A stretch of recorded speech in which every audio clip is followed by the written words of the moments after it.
বইয়ের পাও দুখন তার গোদের সাপর হাতির ছায়া একটু সাপর আস্তে যাতে দুয়ার ভাঙে নিত্যে কাদকে লাগায় নয়া বইয়ের গুণের কথা ভাব আমি কারে বা বলিব আমার বইয়ের গুণের কথা ভাব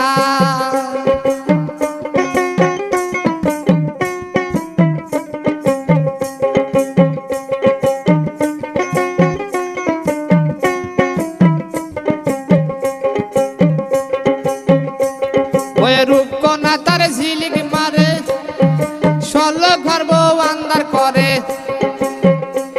ওই রূপকন্যা তার ঝিলিক মারে ষোল ঘর বউ আন্দার করে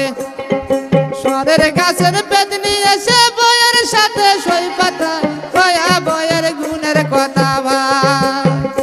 আমি কারে বা বলিব নয়া বইয়ের গুণের কথা ভাব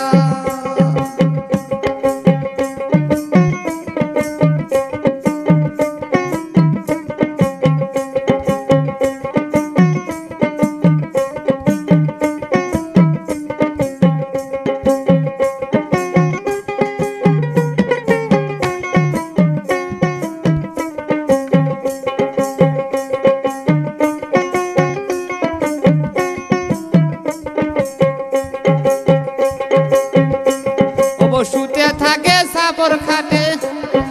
লৌস বাসের ঢোকা লাগে শুতে থাকে সাপর খাটে লৌস বাসের ঢোকা লাগে